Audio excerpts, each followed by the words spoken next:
রাজধানীর একটি হোটেলে অনলাইন নিউজ পোর্টাল বাংলাদেশ এডিশনের আনুষ্ঠানিক উদ্বোধন অনুষ্ঠানে অংশ নেন উপদেষ্টা পরিষদ সদস্য, বিএনপি জামায়াত সহ বিভিন্ন রাজনৈতিক দল ও শ্রেণী পেশার প্রতিনিধিরা।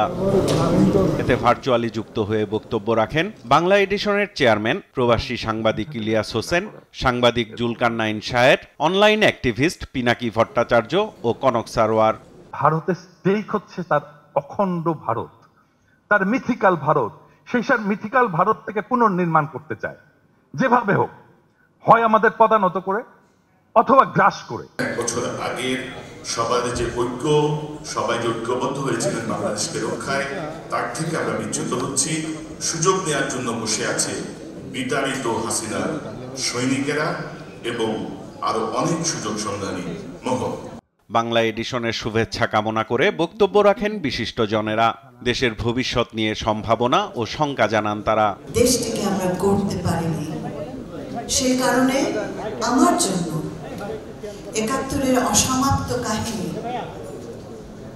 ২৪ সমাপ্ত করবে। ফ্যাসিস্ট শক্তিকে পুনর্বাসনের একটা সক্রিয় রাজনীতি জাতীয় ঐক্যের নামে এবং বড় বড় বৃহৎ রাজনৈতিক দলের নামে এখানে হাজির আছে। এটা একটা বিরাট বিপদের জায়গা। রাজনৈতিক নেতাদের বক্তব্যে উঠে আসে দেশের অভ্যন্তরীণ পরিস্থিতি ও আন্তর্জাতিক সম্পর্ক। রাজনৈতিক অঙ্গনে আমাদের অনিশ্চয়তা ছিল, এখনো আছে। আমরা একটা ট্রানজিশন পিরিয়ড পেরিয়ে আসছি।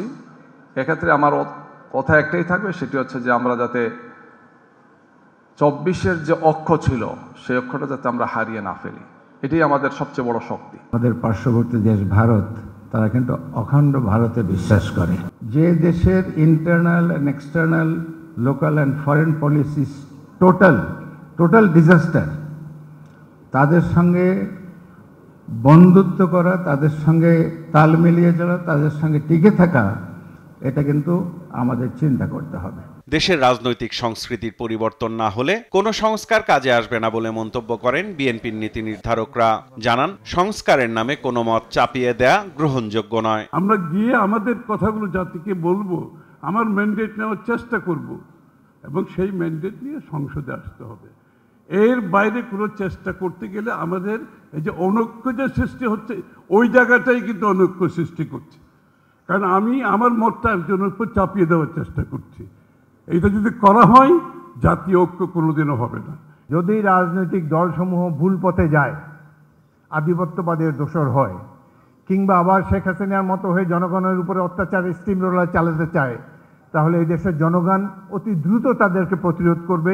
এটি বোঝার মতো বুদ্ধি রাজনৈতিক দলসমূহের আছে। গণ অভ্যুত্থানে শহীদ পরিবারকে সম্মাননা জানানোর মধ্য দিয়ে উদ্বোধন করা হয় news portal Bangla edition. Saiful Ripon, Desh TV, Dhaka.